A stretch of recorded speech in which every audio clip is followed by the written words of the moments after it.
Good afternoon, everyone. Bonjour tout le monde. Aujourd'hui, j'ai eu la première d'une série de réunions visant à établir une nouvelle relation globale entre le Canada et les États-Unis. President Trump and I met today as leaders of two sovereign independent nations. And I want to thank the President and the members of his cabinet that attended for welcoming me and my colleagues to the White House and for our very constructive discussions. I conveyed to the President today what our countries have long proven to be true, that Canada and the United States are stronger when we work together. We can get a better deal for our workers. We can create more opportunities for our businesses. We can build stronger economies across North America when we work together. And really today marked the end of the beginning of a process of the United States and Canada redefining that relationship of working together. The question is how we will cooperate in the future, how we can build an economic and security relationship built on mutual respect, built on common interests, and that delivers transformational benefits to our economies. We had what I would describe as wide-ranging and, as I said a moment ago, very constructive discussions. We agreed to have further conversations in the coming weeks, and we are looking forward to meeting in person at the G7 summit in Kananaskis in Alberta. Now, while that's going on, in Canada, we will focus on what we can control. Alors, demain, je réunirai avec les premiers ministres pour un appel afin de faire le point sur les conversations que nous avons eues ici aujourd'hui et de discuter du travail qui nous attend. We are going to reinforce our strength at home. We will reinforce Canada's security for an increasingly dangerous and divided world. We will transform our border security, our security in the Arctic, and our support for our allies around the world. We'll build an economy that creates jobs, grows incomes, and withstands shocks, when, in fact, the strongest economy in the G7, an economy that works for everyone. Nous allons bâtir une économie canadienne renouvelée, où tous peuvent réussir dans un monde qui est en train d'être profondément transformé. Nous allons bâtir les infrastructures qui permettront à nos entreprises de rejoindre de nouveaux marchés autour du monde. Et nous allons bâtir une seule économie canadienne par 13. We are masters in our own home, and we can give ourselves far more than any foreign government can ever take away. So now is the time to build, and based on the discussion today, to build at home and to build with our partners abroad, including the United States. Merci beaucoup. Thank you very much, and I look forward to your questions. Thank you, Prime Minister. We'll now begin the press conference. We'll begin with questions from the traveling delegation. First question, première question. Good afternoon, Prime Minister. Tonda McCharles, Toronto Star. I was watching your face through the meeting in the Oval Office, and I wondered what was going through your mind when the President talked about erasing the artificial border and how he criticized your predecessor and Madam Freeland. Thank you for your question. I'm glad that you couldn't tell what was going through my mind as that was going through. With respect to the first point, the President has made known his wish about that issue for some time. I've been careful always to distinguish between wish and reality. I was clear there in the Oval Office, as I've been clear throughout on behalf of Canadians, that this is never going to happen. Canada is not for sale. It never will be for sale. Some things, as I said in the room, some things are never for sale, and he agreed with that. I distinguish between the two, and then with respect to the importance of reestablishing a constructive relationship for negotiations of a partnership, of an economic and security partnership, which is what we were here for. I look forward, not back, and I think we established a good basis today. what gives you specifically any indication that the president is willing to renegotiate a new trade deal with you and drop tariffs? Apart from the fact that he said that he would, is willing to have that negotiation, I think that's the main thing. That doesn't presuppose the outcome of the negotiation. As I've emphasized, it's a complex negotiation. There'll be zigs and zags, difficult aspects to it. But the prospect is there. We discussed it in more detail. And as I said a moment ago, we'll be following up both between officials, but also he and I in the coming weeks. Thank you. Bon. Sorry. Bonjour, line. Thank you. Thank you. Bonjour, M. Carney. Bonjour, madame. Avec quoi ressortez-vous concrètement de cette rencontre avec M. Trump? Ouais, nous avons eu une discussion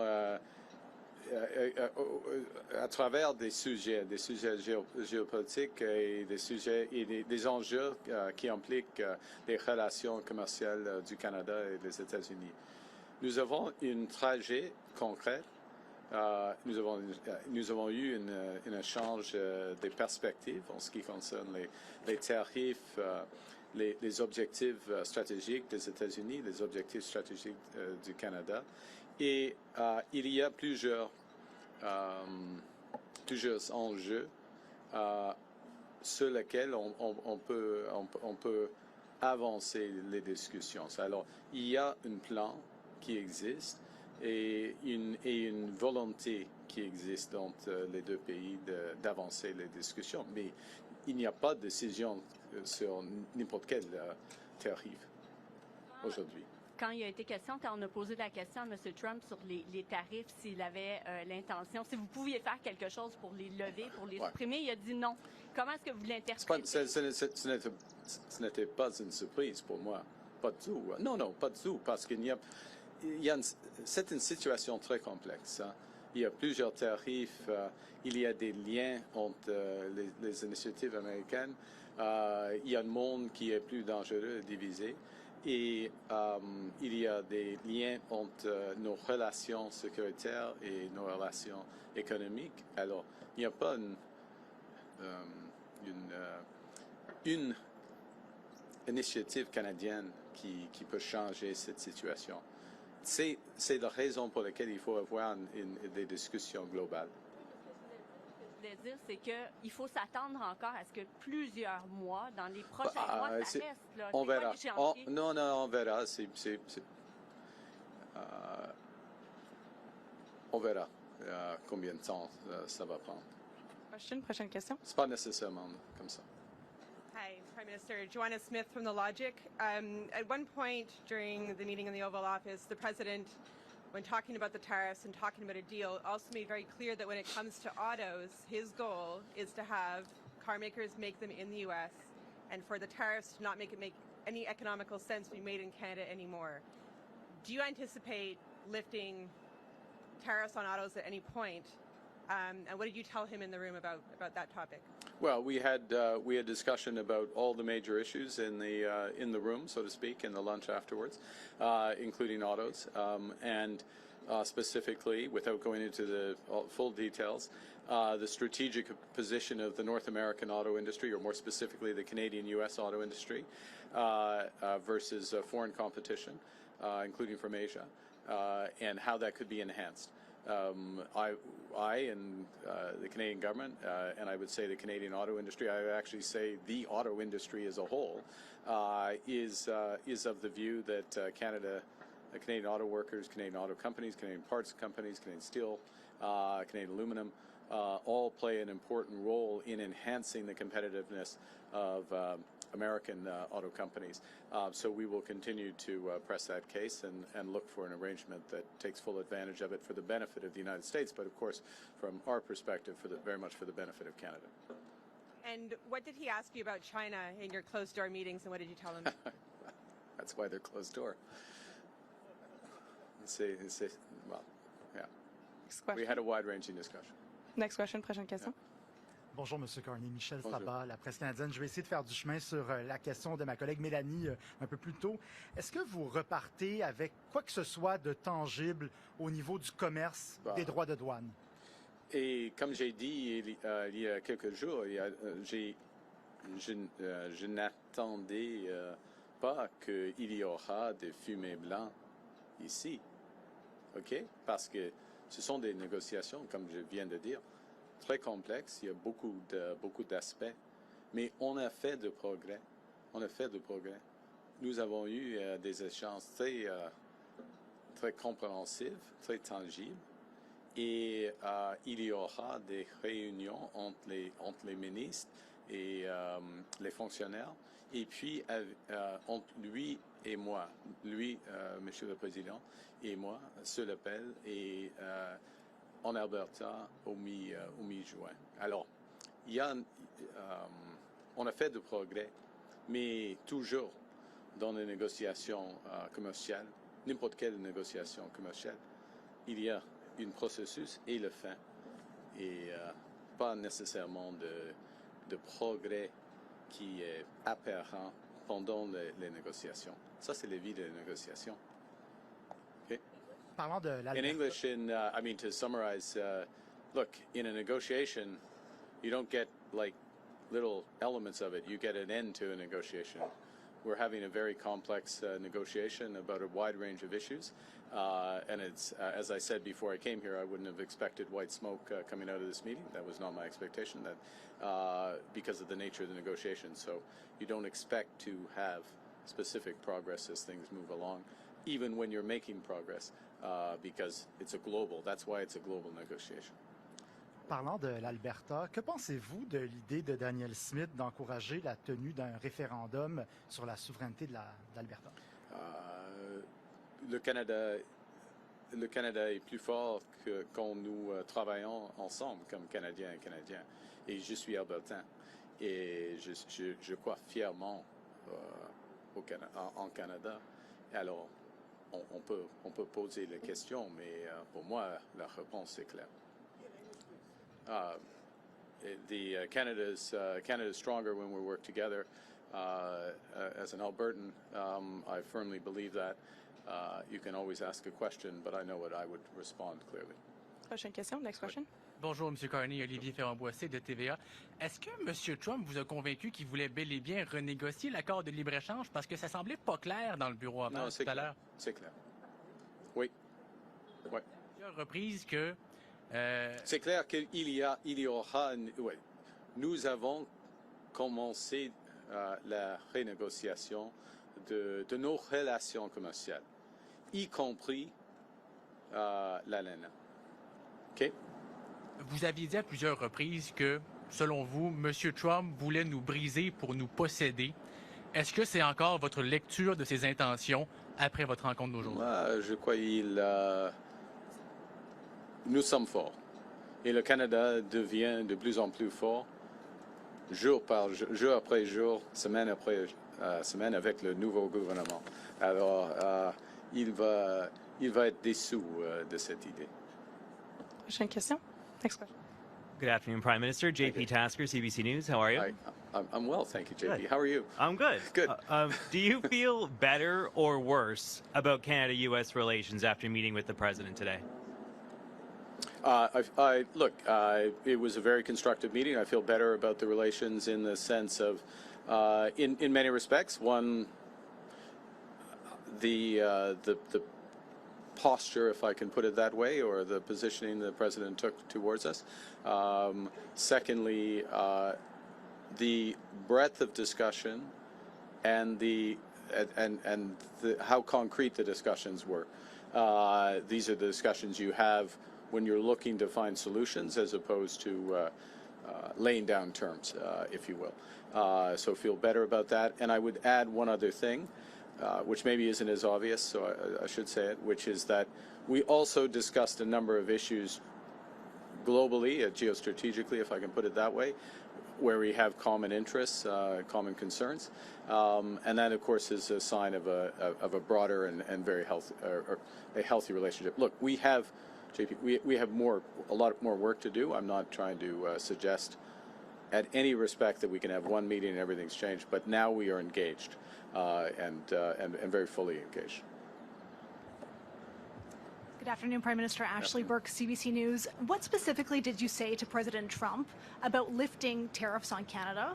And based on your conversations, what do you think it would take to get those tariffs lifted, and how long could it take? Well, I can't answer the second part of your question because we don't make that decision.